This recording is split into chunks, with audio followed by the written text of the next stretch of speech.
evening. Now we will solve the problems related with cantilever method.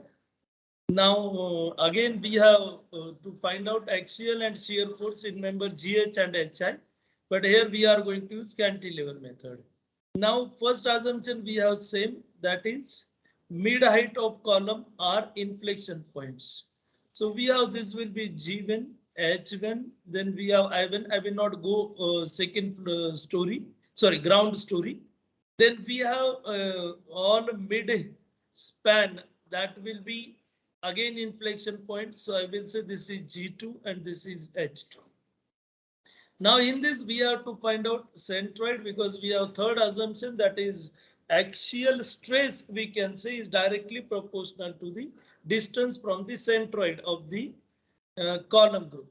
But here as we have area same is not given, means we have area same, and that shows instead of axial stress I can say axial force in the column is directly proportional to the distance from the centroid of the column group. So now X bar we will go. So X bar equal to, now we have first A, we are taking about GA, about left column, and then we have A, this A into distance we have 0. So we have A into 0 plus we have second due to this A. So we have plus second A into 4.5 plus we have third this A, because this A into distance 4.5, this A into distance we have 6 plus 4.5, that is A into 10.5, and then we have addition of all areas. So we have A plus A plus A, and from this we will get value of X bar, that is equal to 15A divided by 3A, and we will get 5 meter from left hand. And now we will consider 5 meter from left hand. So we will have somewhere here. So we have this distance as 5 meters. And then we will solve this. So we will have this. Now centroid we have at 5 meter from left hand. So I will show centroid 5 meter from left hand. So we have this as 5 meters. Now we will draw the diagram, and there we will show the axial forces. So we have this is diagram. So we have this is 6 meters. So this is 6 meters, 4.5 meters. And then axial force we can say. So we have this will be VG1. So we have this as VG1, because we know we have this as G1. This is Z2, this is H1, this is I1, and we have this as I2, which we have shown in the last diagram. Then we have 5 meter here, and then we have this will be VH1, and then this we will have VI1. So on left side we have arrows. Downward, if we have force, this we have 25 kilonewtons. Why downward? Because if I will take moment about I1 0, then due to 25 we have clockwise. So due to VG and VH1 should be anti-clockwise.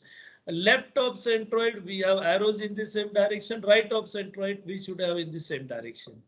So now we have this distance, that is equal to 1.5 meter. And then we will take moment about I1 equal to 0. And we have 25 into 1.5 minus VG1 into 10 into 6 plus 4.5, so 10.5, and then minus VH1 into 6, and that is equal to 0. And we will get this as 10.5 VG1 plus 6 VH1, and that is equal to 37.5. This is first one.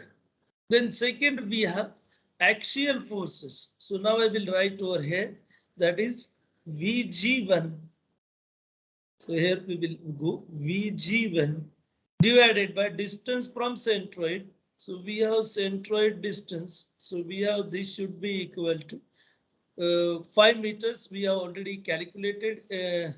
We have 5 meters. So Vg1 upon 5 equal to VH1, distance of VH1. So we have this distance as 0.5 meters. So VH1 upon 0.5, which is equal to Vi1 upon 5.5.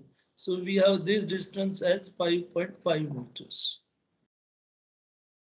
And then from this, therefore, we will get VH1 equal to 0.5 upon 5 into Vg1. And from this, we will get this as 0.1 Vg1. And we will substitute this VH1 in equation 1. So put in 1. And from this, we will get 10.5 Vg1 plus 6 VH1. Now we have 0.1 into Vg1. And that is equal to 37.5. And then we have 10.5 Vg1 plus 0.6 Vg1 equal to 37.5. And from this we will get Vg1, that is equal to, we will have value of, Vg1, yes, value of Vg1, we have 3.38 kilometers. 3.38 kilometers.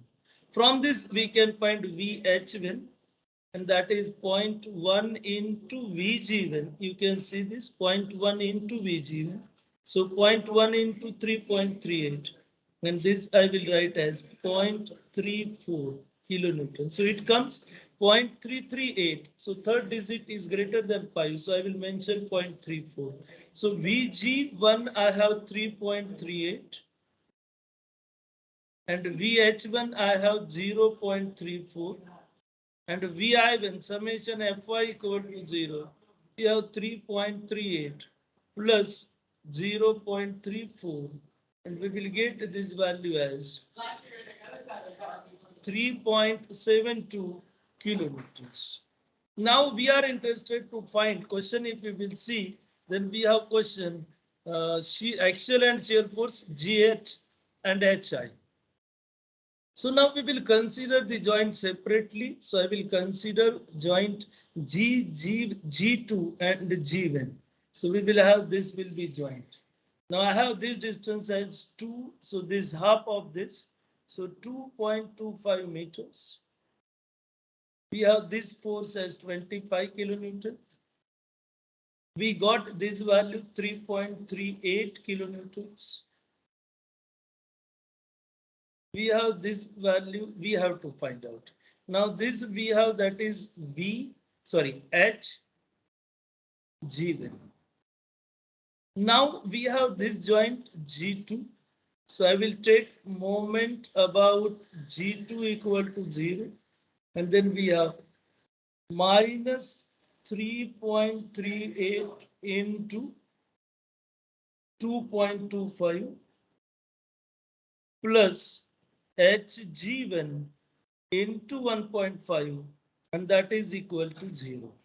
And from this we will get value of Hg1, and that value of Hg1 is 5.07 kilometers. And then knowing Hg1 5.07, we can find value at G2. So we have to apply summation Fx0 and we have to apply summation Fy0. So by summation Fy0, we will have this value 3.38 kilonewton, same as this value. And this value we will get it as.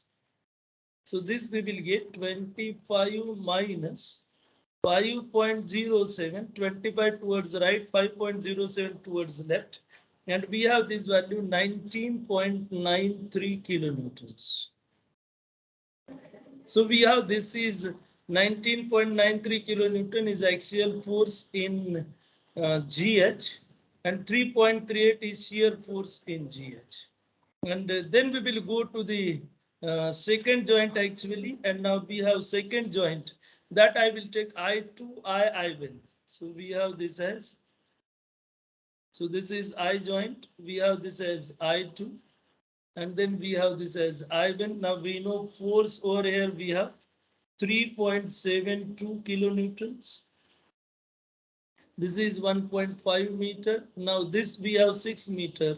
So half we will get it as 3 meters. And now we have to find the values, and then we will go with values of this. So now I will consider force over here, and that we have HI1. Now we will take moment about I20, and we will have HI1 into 1.5 minus 3.72 into 3, and that is equal to 0. And we will get value of HI1 that is equal to 7.544 kilonewton. So we have this value 7.44 kilonewton. Now if we will apply summation Fx equal to 0, so HI1 we have 7.44. And then value at this, we have Fx equal to 0. So this is 7.44 kilonewtons. And this is 3.72 upward at I1. So at I2, we have 3.72 kilonewton downward. And now we have to actually write it. So we have force, axial force and shear force we are talking. And we have these values. So axial force in GH equal to, you can see we have axial force in GH. So we have this value 19.93 kilonewton. And then axial force in HI,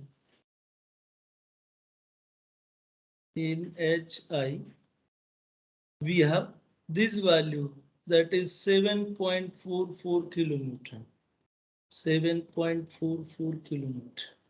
And then similarly, we can write that is shear forces. So we can have shear force that is in GH.